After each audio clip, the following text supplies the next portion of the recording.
ለመርቅ አሁን የተወሰኑ ሽበቶች እያወጣው ስለሆነ ምርቃቴ እየደረሰ ነውና በመርቅ ይሻላል። ቅዱስ ዮሐንስ አፈወርቅ ነው የመረቀው። ባልና ሚስቱን እግዚአብሔር እንደ አይንና እንደ እጅ ያድርጋቸው። አሜን በሉ። ግን ምን ማለት እንደ አይንና እንደ እጅ ማለት? እኛ የለመነው ምርቃ ምንድነው? የአብርሃምና የሳራ ያድርግላቸው።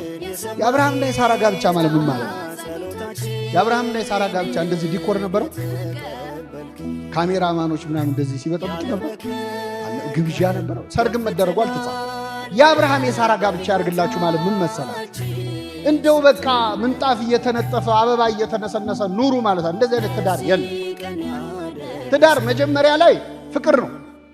አንተ አዳምን አላያችሁት? ይቺ አጥንት ከምን ነች? ይቺ ስጋ አጥንቴ፣ ስጋዬ፣ አካሌ፣ ሰውነቴ፣ አንጀቴ፣ ጨጓራዬ አላት መጀመሪያ ላይ። ትንሽ ሲቆዩ ምን አለ? የሰጠኸኝ ሴት አለ።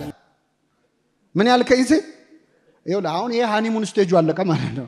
ሃኒሙኑ ሲያልቅ የሰጠኸኝ ሴት ከዛፉ ሰጠችኝና በላዋል። አረ ሚስት ነች አካሌ ስትላል ነበር እንዴ ቅድም? አጥንቴና ስትል የሰጠኸኝ ሴት አለ። ስለዚህ አሁን ጋብቻ ሄዶ የሰጠኸኝ ሴት ስቴጅ ላይ ይደርሳል። ያኔ መሃል ላይ ማን መኖር አለበት? እግዚአብሔር መኖር አለበት። የአብርሃምና የሳራ ጋብቻ እንዴት መሰላችሁ? አብርሃም ያጣ የነጣ ድሃ ነበር። ከቤት ንብረቱ ከቤተሰቦቹ ጥሎ ድንኳን ይዞ በድህነት ሲወጣ ሳራ እንዴ የት ልታኖረኝ ነው? እኔ እኮ ያገባሁ ልኖር ነው እንጂ ልንከራተት አይደለም አላለችም። ተከትላው ሄደች። የባሏን ህልም ተከትላ የምትሄድ ሴት ነች ሳራ ማለት። የሚገርማችሁ በድህነት ከሱ ጋር ስትንከራተት ከአንዴም ሁለት ጊዜ የሀገር መሪዎች ሊያገቧት ጠይቀዋል። የግብፅ ንጉሥ ፈርዖን ወዷት እችን ሴት ማግባት አለብኝ ብሎ ነበር። የጌራራ ንጉሥ አቤሜሌክ ላግባት ብሎ ነበር። ከአንዴም ሁለት ጊዜ ከሀገር መሪዎች ይልቅ ድሃውን አብርሃምን መረጠች። እንዲህ ያለውን ፍቅር ያድላቸው። አሁን በዚህ ዘመን አንዲት ሴት ባሏ ድሃ ቢሆን የሀገር መሪ ጠቅላይ ሚኒስትር ወይ ፕሬዝዳንት ወይ ንጉሥ ላገባሽ ቢላት እምቢ ትላለች? መልሱልኝ። እሺ አንዴ ትላለች፣ ሁለቴ ትላለች።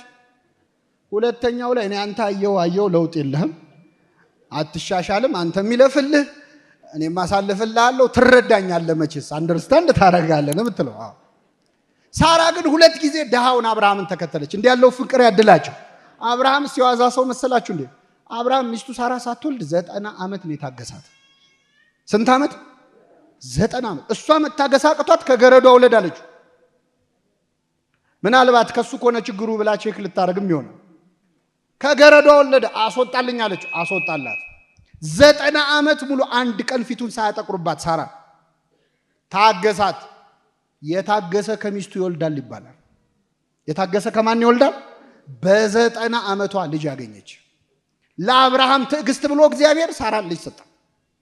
ምናልባት በ90 ዓመት ወለደች ሲባል ምን ያደርግላታል ከዚህ በኋላ? አሁን 90 ዓመት ወልዳ እንደው ትንሽ ቀደም ቢያደርገው እግዚአብሔር እንላለን እኮ አንዳንዴ። ትንሽ ቀደም ቢያደርገው አሁን በ90 ዓመት ወልዳ እንዴት ታሳድገዋለች ካላችሁ፣ የሚገርማችሁ መጽሐፍ ቅዱስ ላይ የአንዲትም ሴት እድሜ በዚህ ዓመቷ ሞተች የሚል የተጻፈ የለም። የአንዲትም ሴት አንድ ሴት ብቻ ግን ተጽፋለች። እሷም ሳራ ነች። የሔዋን እንኳን እድሜ አልተጻፈ። የሳራ ግን 127 ዓመት ኖረች ነው የሚለው። ስንት ዓመት? ስለዚህ ልጅ ከወለደች በኋላ ስንት ዓመት ኖራለች? 37 ዓመት ኖራለች።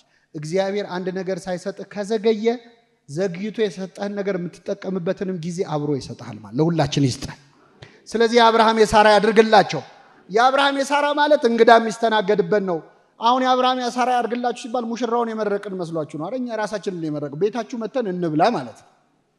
አብርሃምና ሳራ ቤታቸው እንግዳ አስተናጋጅ አይደል? አንዷ ልጅ ምን አለች መሰላችሁ? ጌታ ወይ ትዳር ስጠያለች ውድ እየመጣች ትሳላለች። ብትል ትዳረው አልመጣ አለ። ምን አለች? በቃ የኔን ተወውና ለእናቴ አማች ስጣታለች።